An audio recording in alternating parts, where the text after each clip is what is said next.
All right, Mr. James, it's good to have you on the podcast. We have known each other for a little bit now, but this is the first time that other people are listening into our conversation for better or They're so worse. So, lucky.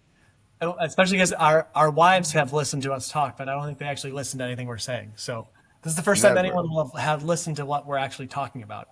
Yeah, we sometimes do things with Rent Concierge, like between the two companies, and my colleagues even today, they're like, because I was supposed to ask Nicole something, and they're like, what do you guys even talk about? Like, you've had a week to ask her this question. Like, what do you guys talk about when you're at home? So it's like, look, I talk. She most of the time doesn't listen to me, so it's hard to say what's going on. But I think I'm interesting, which is why we're recording this for the I world. think you So, and are I as think well. you're Yeah. very interesting. So this is gonna be great. Okay, excellent. So, all Let's right, go ahead. why don't you tell us the story of James? Who is James? Sure. It's a pretty simple story. So I'm born and raised in Rochester, New York. Best place Similar in to the you, although world. you weren't born in Rochester, but yeah, God's country, home of the garbage plate. What is the garbage plate for those who don't know, but now feel inclined to try one?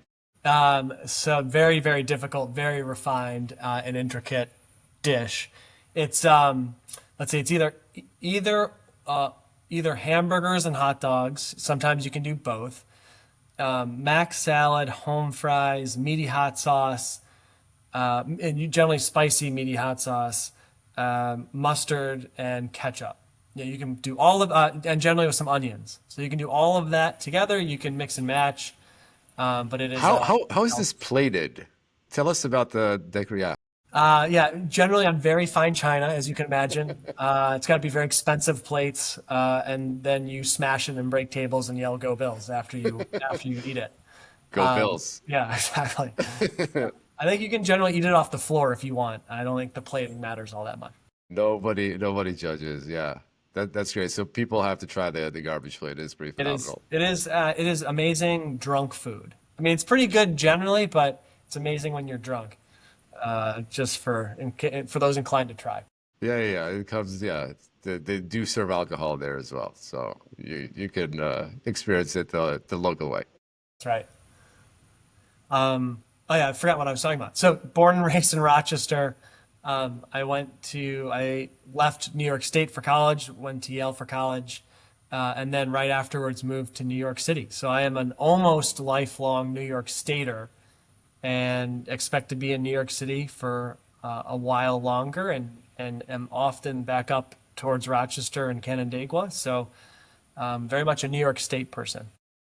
Very hypocritical of you to be taking this video call from Florida, but From you know Florida, we'll from pretend my it's New from York. my closet in Florida because we're packed to the brim here, and there's screaming children running around. So this is the literally the only quiet place in the house currently. So, yeah, You know, that's so quite you work in real estate, but how, from a real estate perspective, how is it that children always take all the offices, all the rooms in the house, and we're still left in the closet, no matter that how that big one the I house cannot gets? answer. I know that my wife is always right, and my children run my life. So, I don't know if it's a real estate thing. I think it's just a you know married guy sort of thing. It's that we're not in control of our own lives. What um what parenting advice do you have? What have you learned? um, uh, Yeah, honestly, well, seriously, I think I've actually been talking a lot with Lauren recently because for many different reasons, you always talk about your kids with your spouse, but I think the advice that I would give myself if I was to go back is like, you can't be perfect. You're gonna do something wrong probably all the time.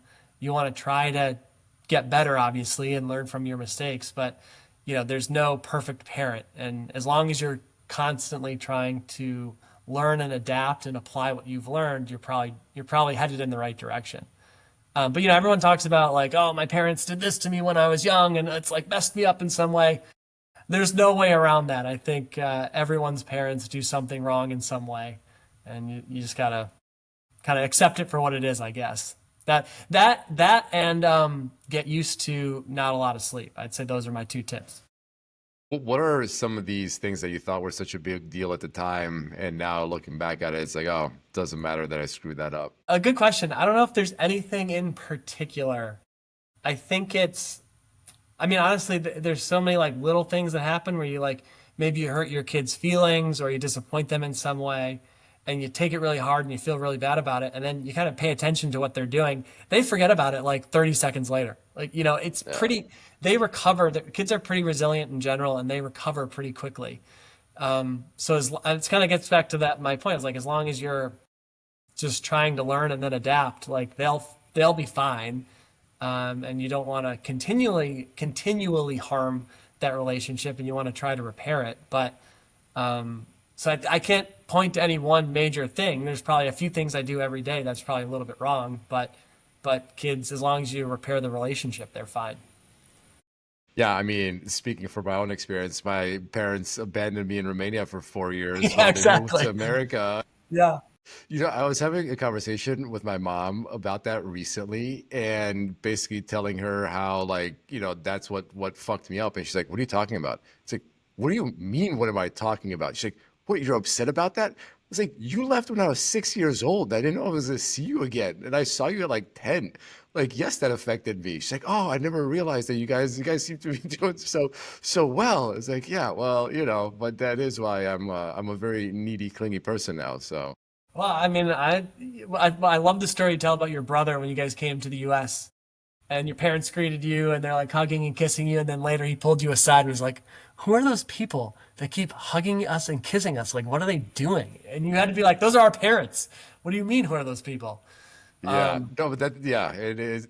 But to be fair to him, it would be strange to have strangers be like so into you. It's like fair question, but in this case, it's actually appropriate. So yeah, Exactly. He had the right amount of stranger danger. But honestly, what I always think about is bones grow back, and when they grow back, they grow stronger if you break them. There is such a thing as breaking bones so much such that they can't grow back properly or fully.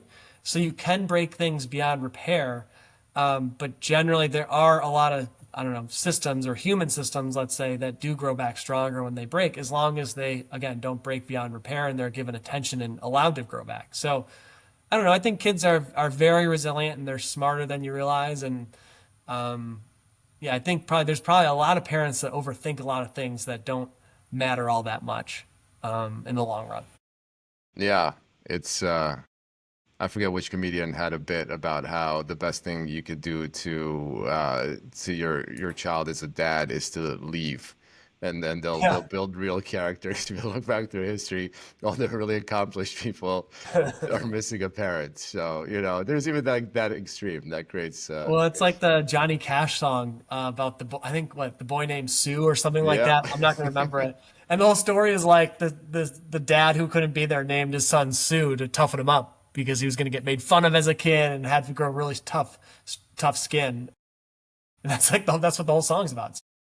Okay, you can either abandon your child, you can name them a terrible name. There's lots of ways to have a really good positive impact on your child. Yeah, yeah. So the bar is really low, people. Yeah, It's not it's not so that. easy being a parent. I mean, Yeah. like, I don't know why there's all this consternation around it.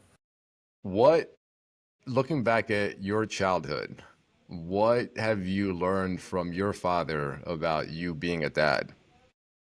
About being a dad, that's an interesting one. Um, I would say that, I've never been asked that question.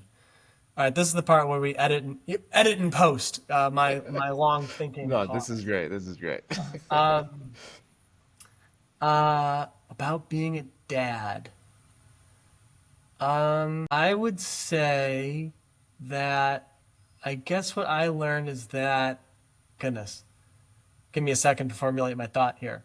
So I would say my dad is not the most politically correct person in the world, and growing up, I think he's like unable to not say something if he thinks it, and he doesn't try to sugarcoat it. So I think my sisters and I sometimes would have problems with how he would give us his opinion, especially like if he thought we didn't play in a game particularly well, or we didn't give it our all, or we did something wrong.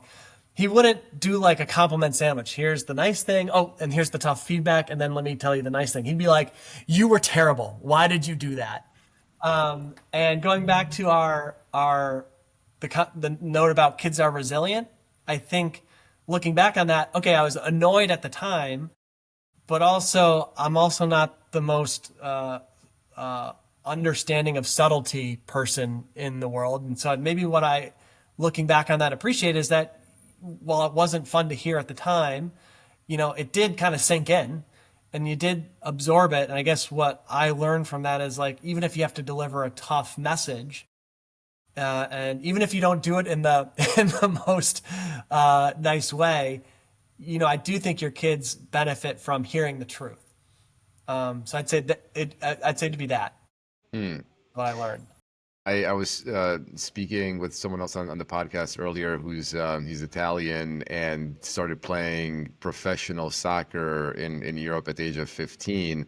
And we're just talking about mentorship and coaching. And he said one of the things that he learned back then was how to get yelled at, Yeah, which is, it's a skill, right? And it's this, but it's a similar message to yours, where you want these are people that want you to be the best version of yourself that you can be. that's right. And yeah, it may not be delivered in the nicest way, but that at the end of the day, like does not take away from the intention. And if you learn how to look past the blunt delivery, you end up with actually some really good life skills that can apply throughout the rest of your life.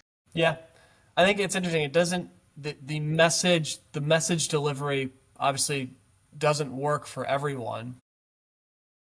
It's interesting what your friend said about how to get yelled at. That's interesting. I think everyone perceives the world in a different way, and I guess maybe the other thing that you learn from that is like, well, I don't know. You can edit all this out because I'm stumbling over what to say or what I mean. But it's like there's maybe two things. There is how to get yelled at or how to receive tough criticism, and then there's two, kind of what you're saying. It's the underlying more subtle message, which is generally people don't yell at you like that if they don't care. If somebody really didn't care, they'd just be like, "Oh, nice job, whatever." They're not going to pay that close attention.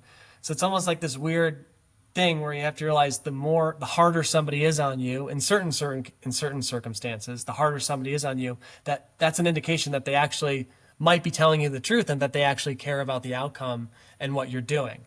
So it's interesting. So, but I don't know. I guess I feel like that the application of that idea might be too broad if you just say, hey, that's what you learn when somebody yells at you. I think it's probably very case specific. I mean, in this case, we're talking about what you're being told by your parents.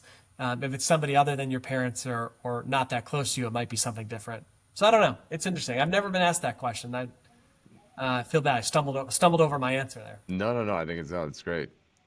So you also have worked and work with your dad. How has your relationship changed from the parent relationship to now working together? You succeeding him at one point. How's that relationship evolved? Interesting. It's hard to say that it's evolved really at all. I think our relationship is pretty similar to what it was before we worked together. I mean, obviously, I talk to him more just because we talk about work during the day rather than, the couple times per year that we see them. I would say, though, and I think we've actually worked well together. I think, well, you'd have to ask him if we work well together. I think to his credit, has given me space to try to figure things out. And he's very good at his job. He's leasing and operations person for real estate, and he does his job very, very well. So, I don't. It's not like I have to like manage him in any way. He knows a lot more and is much more capable than I am in what he does. So, I think what we found is that we can kind of exist in our own lanes, and that we probably view the world in similar ways when it comes to like strategy or big decisions for the portfolio and for our assets. And so we've not really had any like fights or anything like that. But you would have to ask him because I think he was like, well, he wasn't like contemplating retirement when I joined the business, but he wasn't looking to like level up or increase his volume of work. And and I came along and decided we were going to buy a bunch more properties and do a bunch more things. So he might roll his eyes a little bit when I say, "Oh, I think we work really well together." He's probably like, I was winding down, and then he, caused way more stress in my life. But I I think our would relationship love is very, very much the same. I would love to have him on the podcast next. That would be great. The non politically correct version of the partnership. Yeah, would be lovely. Yeah, we. I always have to make sure there are no lawyers on the phone, and that HR is available at all times when I talk to my dad. We're gonna get along just fine.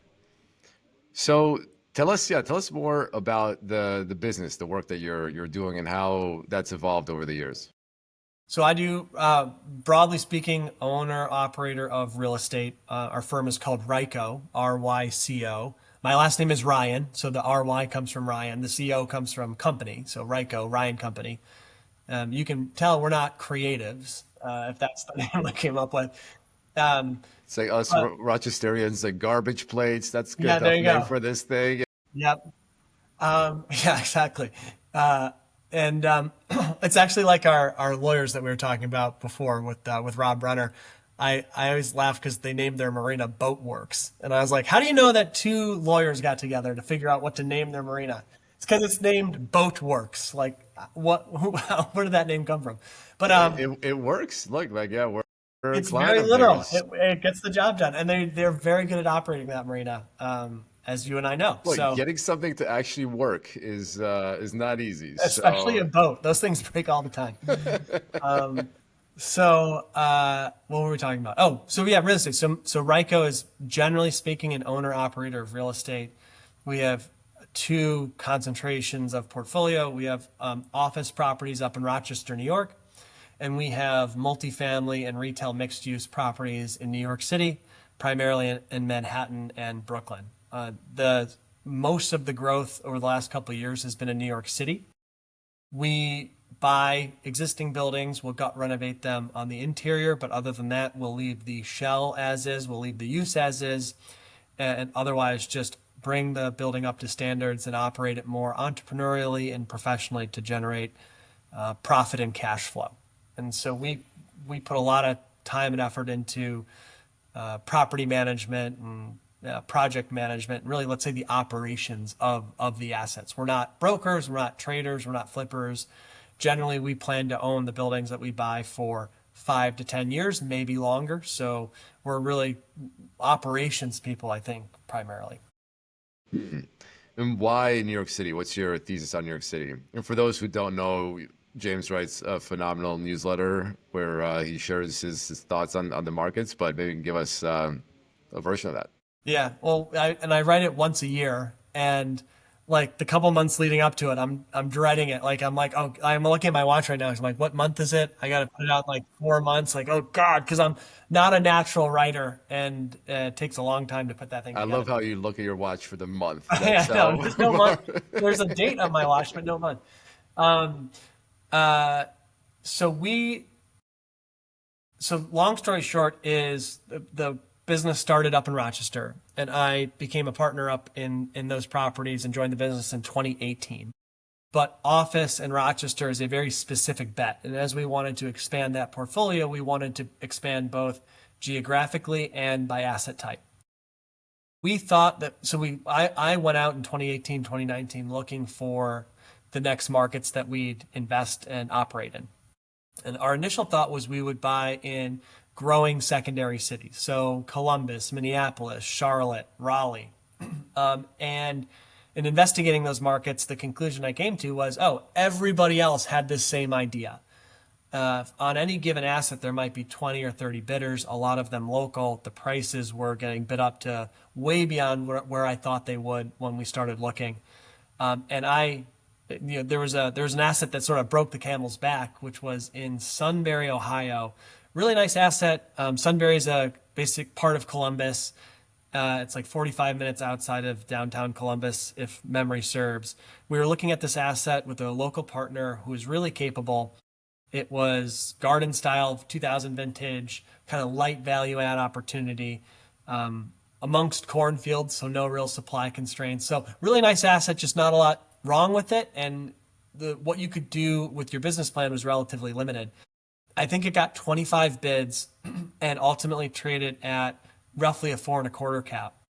And that was the asset that broke the camel's back. Because I was like, I can barely point to Columbus on a map, let alone know the local dynamics of this particular asset and be willing to pay that much for it when I'm competing against a lot of other knowledgeable, skilled operators who are also building. So it just sort of felt like a losing bet, given that the city I knew was New York City and Rochester, and really had no kind of infrastructure to support a more broad and diversified investment firm, given that we're more operators, we're more day-to-day people. So we started looking then at New York City. New York City at the time was coming off of highs, both in terms of rents and asset values. So peak of New York City, generally speaking, for especially like retail and commercial rents was probably 2016, 2017.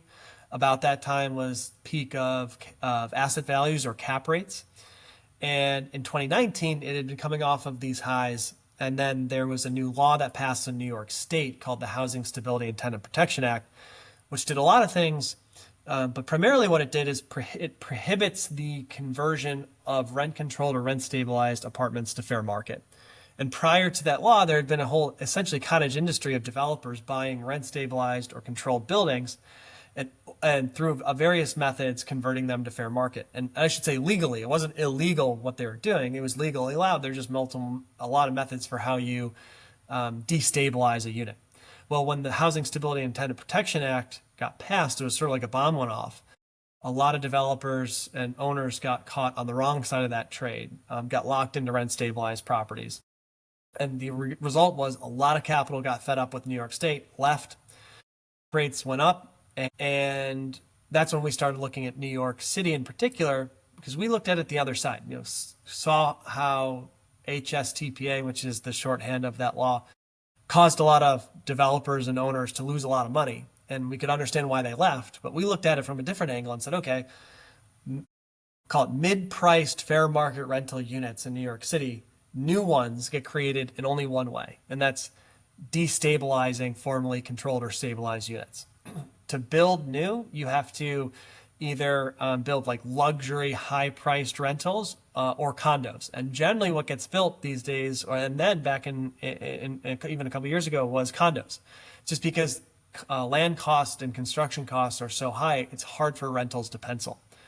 And so we came in and we bought a couple buildings in Brooklyn to start, and we closed January 16th, 2020. And there is a little known global event that started slightly thereafter, a couple weeks after, that greatly affected New York City, which obviously was COVID. So New York City got hit first and hardest out of any U.S. city from COVID. That's when COVID originated from a New York City lab. Is that what we're hearing on That's the right. on the I System2 think podcast? from one of our buildings actually in Crown Heights. You heard it here. Yeah, that's what Fauci's been covering up this whole time. So at that time, so we had this thesis of severe supply constraints, stable, steady demand from high-income people, generally New York City. That was our initial New York City thesis. What we doubled down on that thesis around summer of 2020, because that's when the New York City is dead narrative started to emerge. And we just thought that was wrong. I basically thought there's going to be you need a lot more to kill New York City than COVID. Now, I didn't think it was going to bounce back quite as quickly as it did, and we underwrote a longer recovery period, but saw it as a once in a, generation or once in a 20-year opportunity to buy great New York City real estate at a relatively cheap price. So that's what really supercharged our strategy in New York, was not just this supply and demand structure of New York, but it was also that a contrarian view of COVID and what it was going to do to New York City long term. So today we own, oh, sorry, go ahead. No, I was just going to ask, you said you were buying these assets for a good price. Like what is a good price? You mentioned that asset in Ohio at 4-something cap rate. What were the New York City prices? So it's kind of hard to say because rents were bouncing all over the place during COVID. We started saying, hey, if you can, we can buy in Crown Heights, Brooklyn for a 5.25 cap versus buying in Sunbury, Ohio or any of these other markets at about a 4.25, 4.5 cap. So there was a 75 to 100 bip spread between New York and some of these other hot secondary markets. And then with COVID, rents dropped off a cliff. So it's hard to say exactly what net operating income and therefore cap rate we bought the properties at. The bottom of rents in New York City over COVID was roughly February or March of 2021. And from there, I mean, really still to this day, it's been up and to the right. In some of our neighborhoods like West Village, East Village, Soho, Williamsburg, rents are 30, 40% above where they were in 2019. So not 30, Wow. 40% above where they were from the bottom of COVID. You know, in some cases, they've doubled from those lows of COVID. So, you know, looking backwards, you could say, oh, we bought it I don't know, before we did renovations, you know, we bought it a 6 cap. But at the time, we thought we might be buying it a 4 cap. And that was at the time when interest rates were near zero. So we were looking at it like, hey, if we can buy this now and get it to a 5.5 yield on cost, let's say, with debt at 2.5%, that's a pretty good deal for this irreplaceable Manhattan real estate. What ended up happening, obviously, was interest rates went way up, but so did rents. So we ultimately kind of stabilized around, call it a blended average 7, roughly, yield on cost. But for irreplaceable Manhattan real estate, that's a pretty good deal, and that's, you know, blended. You know, you buy a portfolio of properties, some are going to perform well, and some are not. So some did better than a 7, some did way better than a 7, some did way worse than a 7, and it just generally blended out to there. What were some of the reasons for that variance between the assets that did really well? Some of it's pretty obvious. Some of it's just like basis, and we overestimated the rents we thought we could get. I think in a lot of cases, we underestimated our construction cost because around that time, it wasn't just interest rates that were going up. It was construction costs and labor costs, and so we probably underestimated our construction. The other part would be related to landlord and tenant laws or regulatory reasons in New York City, and underestimating the complexity of legally buying or moving tenants out of their space. And so there's a few buildings actually in Brooklyn, like Brownstone, Brooklyn, where there's one building in particular that had it was a brownstone building, five unit building, really well located, and there were 2 tenants in there at the time we bought it.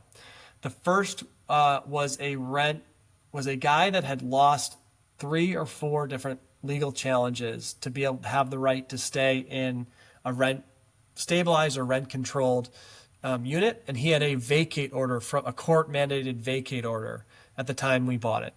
There was also a fair market tenant in there. And when we bought the building, we thought, oh, great, they'll be out in 2 months and we'll start construction right away. Well, both of them refused to move.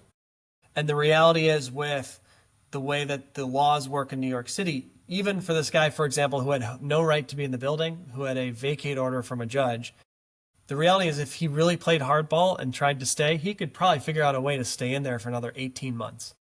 So ultimately we said, okay, we can wait a long time and go through this legal process and pay legal fees to get him out, or we could just pay him money, waive his rent, and he'll be gone in 3 months. And I forgot what we paid him. I think we probably paid him like, I don't know, $30,000 or something like that, and waived a couple months of his rent, such that he would leave and we could start construction. So there's a couple of those misses, especially in like smaller buildings. And this is one thing that I've learned and seems very obvious in retrospect, but you buy a 5-unit building and you have a problem with one tenant, that's 20% of your rent roll. And so you just don't have a lot of wiggle room to deal with issues like that as they arise. And so that's where we made some of our mistakes, in addition to just the obvious stuff like paying too much for a building, underestimating construction costs, maybe getting a little too aggressive on where we thought rents could go.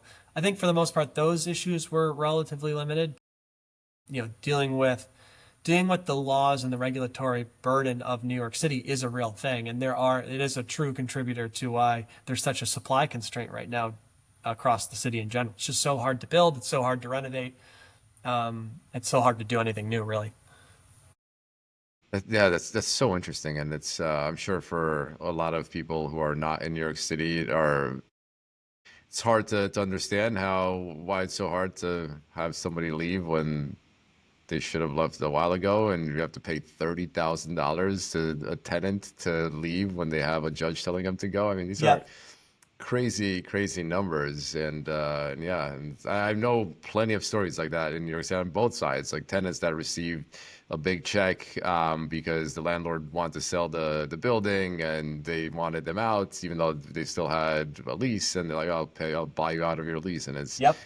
Yep. yeah, you're buying them out for a hefty premium. Yeah, that's right. So it's like you gotta, and it's very, very important to us that we do things legally and ethically, and there certainly are, certain landlords in New York City have a bad reputation for a reason. So it's not like it's an unearned reputation, generally speaking. But when you're trying to do things ethically and legally in the right way all the time, it can be very difficult in certain situations. Say more about this learning around the size of the assets that you're buying, because yeah, it might seem like you're getting a good deal on these smaller assets. Can you build a portfolio of them and potentially diversify where you have like a larger number of small buildings versus that same dollar amount being put into a larger building? Is there, yeah, are there economies of scale that way? Like how does that scale up in magnitude sizes of some of these projects? Um, so just to give you a sense of scale, our smallest building is 3 units. We have a lot of buildings that are 5, 6, 7 units, and there's a reason for that. And then our biggest building, I think, is maybe 60 units, something like that. Maybe a little bit less, but that's generally the range. The last couple of years, we've been focused much more on those larger buildings. But we started with the smaller buildings because in New York City, there's this thing called tax class protected buildings. Those are, let's see, I won't make this a boring tax lecture.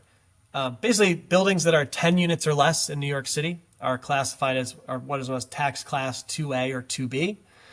And basically, there are rules around how much the city can increase your assessment or your taxes in any given year and over rolling 5-year periods. There's a lot of details in there, a lot of gray areas, but the bottom line is that if you are doing work to the buildings and increasing your rents on those buildings, less of that additional rent that you create will be taxed compared to larger buildings that are 11 units or more. And I'm speaking in broad generalities. This is not legal advice. If you're going to buy a building in New York City, you must talk to an L&T lawyer and a tax lawyer and get the full scope because it's a difficult market. But that's part of the reason why we were buying those smaller buildings to begin with is, one, we're buying in nice parts of Brooklyn where we knew there'd be demand. So Park Slope, Carroll Gardens, Cobble Hill. Two, we were doing work. We wanted to gut renovate or substantially improve these buildings and increase the rents. And so we wanted to find, we like these buildings because of that tax class protection. But what we found is that it's a lot of work to renovate a building. I mean, some of these things are Captain Obvious statements and they're very obvious in retrospect. But at the time you think, okay, it's going to be a lot easier to renovate a 5-unit building than it is a 50-unit building.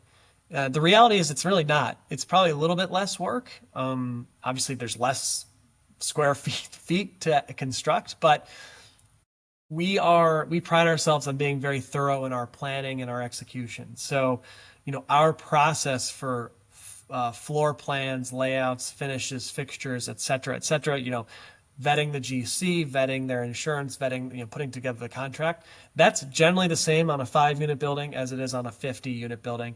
Maybe it starts to get a little more complex on a 500-unit building, but there is still that just fixed upfront cost and time that you got to go through all these things. And so and then it's similar for property management. So once the building is constructed, there is just a certain amount of time and effort that you need to put into managing one unit that is required by smaller buildings, and you don't get as much economies of scale as you think you might.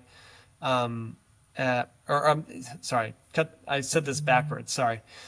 From a property management standpoint, if you have 10 buildings that are 3 units each and you're managing 30 units, there is way more work to do from a property management standpoint than managing one 30-unit building. 10 different buildings, you have 10 different HVAC systems, 10 different boilers, 10 different front doors, 10 different intercom systems. The layouts are probably all a little different. The basements are all laid out different. And so from a property management and operations standpoint, you're really managing 10 different buildings. You're not managing 30 units. And so why we started to move towards bigger buildings is because of those economies of scale and efficiency. In addition to what I was talking about before, where if you have a problem with one tenant at a 50 unit building, that's what, 2% of your rent roll compared to 20% on a 5 unit building. The trade-off is the taxes. The trade-off is just bigger buildings are taxed more heavily from a percentage of revenue standpoint. So there is a trade-off there. It's not a perfect one for one thing. And there are some groups that are rolling up a lot of smaller, generally Brooklyn brownstone buildings to get economies of scale at the portfolio level. But generally those groups are not doing renovations. They're buying finished properties and putting a lot of time and effort into how they're managed. And I think they're starting to use more technology and find ways to reduce that inefficiency of managing a lot of disparate, separate buildings, because they want to have the advantage of the tax protection. And there's some other regulatory things in there that they're trying to achieve. So there are groups doing that. Because we are just, we're value add people. We want more bang for our buck, which is why we're moving up the size ladder. And on that point, the value add side of it, how is the supply, especially in these larger buildings? Are there enough opportunities that you can get at a decent price to then run your playbook? Yeah. New York, another Captain Obvious statement, New York City is very large. It's sort of overwhelming how many buildings there are in New York City. It's a really dumb thing to say. It's like I'm a tourist walking around for the first time, like, oh, there's so many buildings. But I do real estate in New York City. There are so many buildings. And so it just seems like we're looking for our next opportunity now, or opportunities. And when you really get the message out there to brokers or other people that you're looking to buy a building, just the flood of opportunities coming through is overwhelming at some point. And so yes, there are. Interestingly enough, there are a lot of what we've bought a lot of buildings from our second and third generation owners, who generally have operated buildings for cash, have not reinvested a lot of money back into them, and either just don't want to do it anymore, they're retiring, they're going somewhere else, or they're just fed up with how hard it is to operate a building in New York City and just the amount of new regulations that come out every year, how expensive things like Local Law 97, Local Law 11 can be, and just kind of throw up their hands and say, yeah, screw it. What are some of those laws you mentioned? So Local Law 97 is a greenhouse gas emissions law. There are certain standards now, but I think it's per unit what your emissions have to be limited to, and you get fined if you're above that limit. Something like that. I'm not an expert at it. This is why we hire a lot of lawyers and people to help us, because there's a lot of nuance and complexity to it. Local Law 11 is a facade law. And so if you're ever wondering why there's so many sidewalk sheds up all the time, it's basically a law that says you have to repair your facade at least once every 5 years. That actually just got changed. There's a law that just got passed by New York State that changed it. I think they're trying to settle between once every 6 to 12 years, and specifically to combat that scaffolding issue. But Local Law 11 is about the facade. And there's tons of local laws that I could go in. It's sort of endless. So it gets very complex very quickly. And what I think is interesting too is not just the amount of laws, but how quickly it's also changing. So it's not enough to just understand that regulatory landscape once, but it sounds like it's a pretty fast evolving landscape. Now, which direction is it moving towards? Is it more or less regulation? Still more. I think you can make your guess as to if the pendulum has slowed down or changed directions in terms of more or less regulation. There were 2 new regulations passed. I guess it was last year. So there's one called good cause eviction, which basically says even for fair market units, the landlord has to offer the tenant a renewal, and there are limits as to how much the landlord can increase rents with that renewal. There are carve-outs. So if your rent in a certain unit is above a certain threshold, you're exempt from good cause eviction. But generally those are pretty high. And so that's changed how landlords operate, not dramatically, but it's added a lot more complexity to how you deal with renewals as a landlord, because you have to give the tenants the option to renew. There's a calculation involved as to how much you can increase this rents. And with the way the bill was written, there's a lot of gray area. So a lot of times New York State passes these laws and they'll be written in a way that leads to a lot of different interpretations. And in particular, the good cause eviction bill had something in it that's like, this is just an example. It had something in it that said, you know, landlords can raise rents if they're justified in doing so because of renovations to the unit. Well, what does that mean? Renovations during the time of the tenancy, before, after? Like what? There's no definition as to what that means. It's a very broad statement, and so you ask 10 different lawyers what it actually means, how it will be applied. You might get 10 different interpretations, and until there are lawsuits or court, decisions from judges on how you interpret that particular clause in that law, there will continue to be gray area. So there's a lot of nuance there just with that. I mean, I'm giving just one highlight in the good cause eviction bill. There's other examples of that in that bill. And then there's a lot of other bills that have passed over the last few years. The other one, I'm sure people probably more well known, is the broker bill, where if a landlord hires a broker, the landlord has to pay the broker fee. The tenant cannot be forced to pay the broker fee. But there's some nuance in that too. So it's all just very confusing, and I would like to think the pendulum's starting to swing the other way, but it's hard to say, and that might be, it's like the hope that kills you. I don't even want to let myself think that it might be swinging the other way. I was going to say, what do you think the mechanism would be to have the pendulum swing the other way? I mean, there's a big emphasis at the federal level on deregulation, but New York is very liberal. How would that actually play out?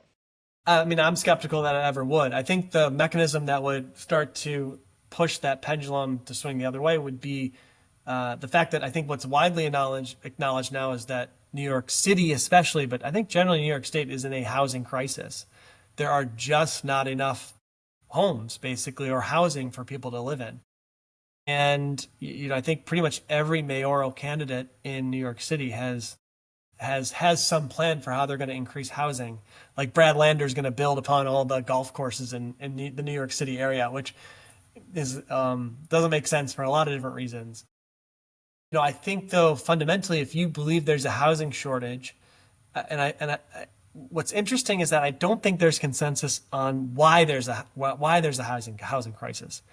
I would point to simple supply and demand. It's like economics 101. If pricing is too high and demand is fixed or steady or increasing, what's the only way in which you're going to reduce price? It's by increasing supply. But you ask, especially more of the left-leaning candidates for mayor or some of the New York State legislature, they would not agree with that. And to them, the tool that they use to reduce rents is more rent regulation, which has been in place in New York City since the 40s, since 1947, and yet continually New York State has a housing crisis. So, I think the solution depends on which point you're starting from politically, what lens you're using, and I think fundamentally, the New York State looks at it from a regulatory standpoint, not a free market or not a market mechanism standpoint. And so I think what you'll see is a lot of proposals from, again, mayoral candidates, legislature candidates, for how they're going to provide tax breaks or other incentives to get developers to build. It's not going to. It's by like temporarily offering tax relief. It's not by reducing regulatory burden, I think, is what you'll see. I believe you get a lot more by reducing that regulatory burden, or at least making a lot more clarity around those rules. Making, let's say, the penalties a little bit less for certain issues. I mean, the other thing would be providing some path to rectify issues that may exist. A lot of times we'll look at buildings and we like the building, we like the layout, we like the business plan, but because of some issue in that building's past, it's not touchable. And there's no path to rectify that particular issue. And this is getting into like more landlord and tenant law. But in certain buildings, like certain Soho buildings, loft buildings, and others throughout the city, there's literally right now no way to fix the issues that may exist, and therefore those buildings will not see any investment, and they'll sit vacant for a long time. So So I think, but my view I think is not shared broadly by the politicians in power in New York State and New York City. So I'm not all that optimistic that it will be fixed in the future. Is this why you came on the podcast to announce that you're running for mayor of New York City? I hope not. I think I would, if I would be shocked if I ran for mayor and received more than 10 votes. I think my, I would vote for you. At least oh, yeah, there you you got go. my Okay, so I got votes. one vote. But also the mayor doesn't really have much power to fix these things. It's really the New York State legislature. And it's just very little that makes sense, and it leads to the extreme supply constraints, which then leads partially to our investment thesis. But Well, it's I was just gonna ask, and I posted recently on LinkedIn about the American Backdoor Fund that's in response to the tariffs, right? And you see this all the time where you have regulation, no matter how well intentioned it is, and you have Americans or humans being what they are, and they'll find creative ways and opportunities around that regulation. And the previous guest I had on the podcast was talking about the secondaries market in private equity, where you want to provide liquidity for all these LPs. But the interesting thing is like the whole reason why, and we started talking about like private equity versus like publics and how privates have outperformed publics over the past whatever decades. And there are real reasons for that, right? The cost of compliance to being a publicly traded company, like it's a real cost that will reduce your profits, and you compound that over a long period of time, and you end up with like that on its own is a reason why some of these things end up diverging. But at the same time, like yeah, like the whole like privates market sprung up as a response to regulation, and all these, again, like a lot of them were well-meaning disclosure tools like the SEC, and you want to protect individual investors, you want to protect them from all this corruption, fraud, etc. But what that does is it creates this like secondary market and creates opportunities for qualified investors that don't need the protections of the government, and they found a workaround yep. to still be able to do some of that same old investing. So I'm curious, you mentioned like your thesis was also predicated on the fact that because of this regulation, some people can't be in the market, and that opens up opportunity for you. So I don't know, what do you think of the whole, like, yes, regulation tends to stifle business growth, but at the same time it can also provide some interesting responses. I think the broad point about New York City from a real estate standpoint, it has a very specific risk and return profile. I think is point one. If you are a generalist investor and you're looking for some allocation of your money to real estate, I think I would make the argument that New York City can be a portion of that allocation, but it should be a small portion. If you want broad allocation to real estate, you want other markets. You want markets other than New York City, because it's just a much different risk and return paradigm because of all this regulatory burden and the political environment here, frankly. Um, I think I think too. I mean, part of the reason though I chose New York City as a place to focus and build our another portfolio was because of the barriers to entry. I had lived here when we started buying stuff in New York City for about 10 years, and I could tell you kind of block by block in certain areas where we wanted to buy, where we didn't. I knew the flavor of each neighborhood, who lives there, what's the demographic profile. So I knew the market, but there's a lot of people like that in a lot of different cities that know their market. The second reason for New York City was because of the environment, because of the regulatory burden. It's very difficult. If once you find your niche, it's very difficult for competitors to come into the market and uh, reproduce what you do. And yet New York City has this crushing demand, or not crushing is the wrong adjective, but this very deep demand from a very high income demographic. And so if you can find the right niche, if you can, you know, avoid all the pitfalls that New York City has to offer and find your niche here, it's a market that allows you to drive revenue, drive NOI gains and cash flow pretty consistently. And it's hard for others to come in and knock you off your perch. Once you're sort of and in the market, you can continue to grow and kind of own your area, let's say. Not that there's no other competition, but it's much different than Florida, where You just have a lot of money coming in from out of state, and it's very hard to compete. Here in New York, you can find those opportunities that others don't know about if you know how the law works, how the zoning works, et cetera. So that's, I don't know if I'm answering your question. It's just a the reason why I chose New York City is because I know I'm not smarter than the general investing populace. And, real estate investors are not that smart, but you know, if you go out and you have to just constantly pick the best deals in every city and go wide and make money that way, I think there are people who can do that.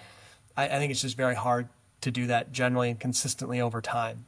If you, I just thought once we had our platform in New York City, it was a way to consistently drive returns year over year, just because it is such a difficult market to operate in. Yet you can access such crazy demand from high income people if you find the right properties in the right neighborhoods, and you avoid all the pitfalls that can trip people up. Now I don't know let's if I get to answered. the question that everybody's been waiting for. What are these hot neighborhoods in New York City that have so much demand? And all the usual suspects: West Village, East Village, Soho, Tribeca, Cobble Hill, Williamsburg, Greenpoint. The interesting change that's going on in New York City right now is Midtown South rezoning. So your garment district buildings, generally office buildings, which have sat vacant or just have not seen much investment over the last 30, 40 years even, can now be, or now the rezoning has not passed, but if it does, those can now be converted into apartments. And the city is putting a lot of emphasis on making that garment district area more of a live, work, play area that's much more of a 24-hour neighborhood rather than just an office district. So I think Midtown South's starting to become more interesting. Is that the broader trend that makes these neighborhoods appealing? Is that they are 24-hour neighborhoods where mixed use, like mixed zones? Yeah, I think so. Because if you think about what does New York City offer, it's those amenities, it's the just the breadth of things that you can do in New York. And if you have, let's say, the income to live there, and that's what you're looking for. There's just no other city that competes with New York. And so for New York City in particular, I like this live, work, play, 24-hour amenitized idea because that's what its strength is. That's what people come to New York City for. It's not why people come to Rochester, for example. I think the amenity of Rochester, there's a couple of them, but a lot of it's in the suburbs. So it's the quality of the public schools, of which you and I are products. So obviously top notch in the nation. Quality of life, cost of living, access to like the Finger Lakes area. There's a lot of benefits. There's a lot of reasons why people want to and continue to live in Rochester. But what Rochester doesn't offer or really can't compete on is 24/7 amenitized, downtown hustle bustle. It's just not Rochester's strength, but it is New York City's strength. So I do think it is smart for New York, especially it's Midtown. This is the crazy thing about the Midtown South rezone. It's like, it's Midtown. It's the center of the universe, in my opinion. And That's where so I am right now. So, exactly. So yeah. like if there's a place that would benefit from that sort of revamp, it's Midtown. It's the garment district. If somebody went and tried to replicate that in, Webster, New York, I'd be a little bit skeptical because I would say that's not really what Webster exists for. But Webster is where life is worth living for those who don't that's know. right. That is Yeah. the slogan. Let me ask you this. When was the last time that the Upper East Side was on one of these like fancy lists, best place to live list? For me, so my thesis is the Upper East Side. So depends. So I think you could separate the Upper East Side into two. This is way overgeneralized, but separated into two different camps. You have recent college grads, young professionals who want access to Midtown or want to be in Manhattan and can afford a decent rent, but can't afford really to live in East Village, West Village, Greenwich Village, kind of those lower Manhattan areas. They want to be a subway ride to Midtown, but they want to pay $3,000 a bedroom, $2,500 a bedroom, not $3,500 a bedroom. And so, in my opinion, if you have buildings that speak to that demographic, it can be hard to really drive rents consistently over time because once you get above a certain level, I think generally that demographic is going to prioritize the East Village over the Upper East Side, or they'll prioritize Greenwich Village or West Village over the Upper East Side. I think the Upper East Side is generally people's second or third choice, and it's if they don't have the paycheck to live in Lower Manhattan. Speaking in broad, I'm probably offending a lot of people, but speaking in I'm on broad, the Upper East Side, so keep offending. Yeah.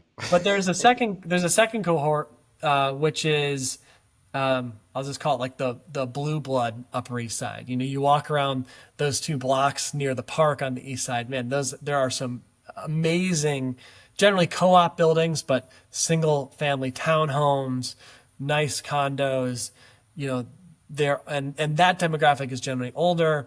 Maybe they have older kids, maybe the kids are out of the house, but there's like the almost like old moneyed, I mean, I'm again, you know, dramatizing it, but the Gossip Girl type money that prioritizes the Upper East Side. Those are generally two different camps of the Upper East Side. What my firm has traditionally done is own buildings that cater more to like the young professionals. So we are not putting in marble slabs or crystal chandeliers or doing anything fancy. We're making really nice, elevated, but maybe the highest category below luxury is sort of where we build to. Generally, those are NYU students, young professionals, roommate shares. They have good jobs, they have high incomes, they probably have guarantors. We have some older, call it like late 20s to mid 30s types who want to be in that area and generally a much higher income. But when we look at the Upper East Side, if our product in the Upper East Side, just you can't drive that same revenue and rent in the Upper East Side with our product as you can in the East Village or the West Village. But I think the story of New York City, my updated thesis here is the story of New York City rents and that supply and demand dynamic is no longer a secret. And I can tell you from the last couple months, we've been bidding on buildings that are usually our bread and butter, what we bought without even looking, a couple of years ago. And we have been outbid by, like, it hasn't even been close. And there's a lot more operators looking for our sort of product in the neighborhoods that we have generally operated in. And there's a lot of bridge debt now available. I mean, so much money has been raised the last couple of years for credit and pref, specifically around real estate, ostensibly to save capital stacks and save assets and have rescue capital. Well, we're gonna invest debt, but we're gonna make equity-like returns. There's been so much capital raised with that message that there is a lot of capital now sloshing around in the system, and now it's finding its way out, especially from private credit lenders, but same as others, to developers who are buying that sort of product, where the business plan is, hey, rents are really high. The rents in this building are pretty low. We're going to buy it, renovate it, put new tenants in, and increase NOI that way.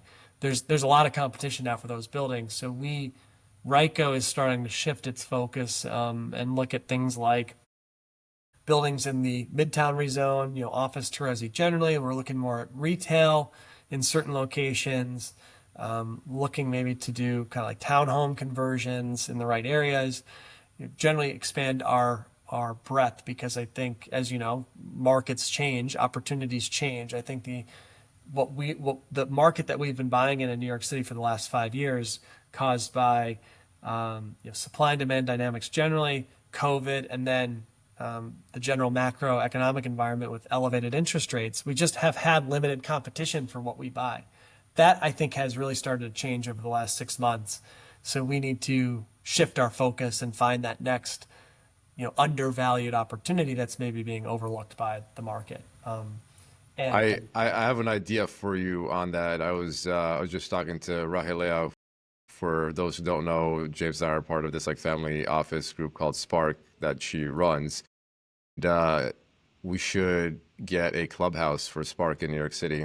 It's gonna The be problem is though that there's like so many clubs these days. what? There's room for one more. There's always like the club of the year that I everyone guess that's right. joins and then Yep, drops, the following year. exactly. We'll get really popular for like 9 months, and then Yeah. it's like, what's the Yogi Berra quote? I mean, it's not a Yogi Berra quote, but it's like he's talking about some restaurant, like no one goes there anymore. It's too crowded.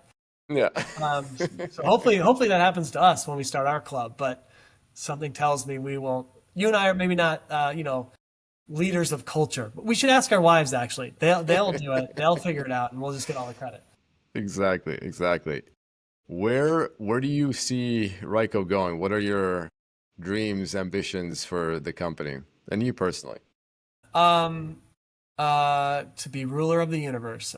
Get in line, buddy. I'll You be know, I was vice ruler of the universe. everybody starts off that way. It's like I will be the benevolent dictator of the universe, like unlike all these Absolute other power has assholes. corrupted everyone else, but not me. I'm the Yeah. first, baby. You know, Um, speaking of like kids, as a quick aside, I was talking to my daughter Zoe. She's 4, and she recently watched Lion King. And first of all, explaining like death to a kid is like Scar fell off, a cliff, and no, well, she didn't care about Scar. She cared about Mufasa. Mufasa. And she's like, "What? Why is he laying on the ground?" I was like, "Oh, he's dead." She's like, "But when's he gonna get up?" I was like, "Oh, never." She's like, "Okay, but like, when's he gonna get up?" I was like, "No, like never." She's like, "But like in a long time, like 10 minutes." And then I was like, "No. It's just like very, very long time, like never." And then anyway, and then she's like, "Okay." You can think like these big concepts like will upset them, but they just like, all right, I learned a new word now, like what never means, and I'm gonna apply this. And then she asked me like later, she's like, "Well, why were they fighting?" And I was like, "Well, because Scar also wanted to be king." And then she's like, "Why don't they take turns and share? Like Mufasa could be king one day, Simba could be king the next day." And I was like, "Well, yeah, you just kind of reinvented democracy, but there's problems with that too. So, we can share being the ruler of the universe, and everything will. If only people had thought of that idea." Yep. Well, then you got to teach her about tyranny of the masses, and all the other issues that come along with democracy. Not that I'm advocating for not. I mean, I think democracy is the best of all the systems. I'm just saying, it's not. There's no free lunch. There's no perfect system. I It like how could be you're teaching her better. young. I like it. It's smart. So yeah, what is your plan for becoming the God Emperor of the universe? I think that I am now old enough where I, uh, know what's the saying? Best laid plans. I can make plans all day long. None of them are going to come to fruition. So I think to some degree, it's like I'll know it when I see it. But to answer your question, it's there's no grand plan. What I really like is figuring out within my expertise, within my domain. So in this case, real estate. Where's the opportunity? What's being overlooked? Where is their value? And how can we build a company or a system that can play in that space and create value?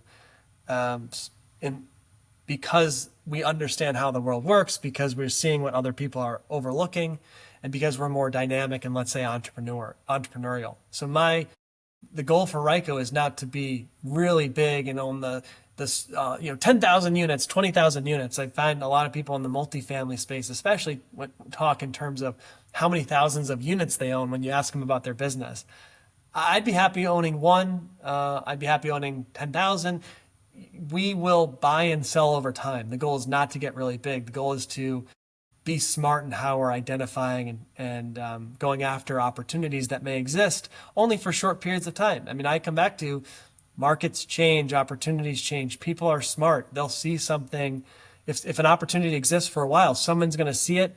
They're going to pay to buy the asset, or they're going to pursue that opportunity, and therefore the opportunity will cease to exist. So I think the fun part of business for me is you build an organization with great people, you have the right processes, you have the right way the business functions in general, and you pair that with being smart and diligent and sharp about the opportunities you're pursuing. And ideally, you find opportunities that, because of the organization you've built, only you are able to go after, or only you are a part of a small group of people that can go after that opportunity, and therefore, the value, the price that you're paying for that opportunity stays relatively low. But the fun part is just how that changes over time and how you have to adapt your business to in order for it to be successful and to continue to make a profit. So, sort of by definition, I couldn't tell you what my end goal is. It's like I'll know it when I see it, and hopefully look back in 30 years and say, okay, we we were smart about the opportunities we went after. We were able to shift in real time, and we didn't get too bogged down in like, hey, this is how we've always done it, so this is how we're going to do it. I don't. that stamp and repeat idea of building a business doesn't seem all that fun to me. At the same time, you can't constantly reinvent the wheel, so you got to find that happy medium. So I don't know. So I guess my point is like that is, I guess, a vision in some sort, but it's not the traditional vision of like, here's where I'm going to be in 2040, and I'm going to be sitting on my gold-plated yacht and like, clinking champagne glasses with Jeff Bezos.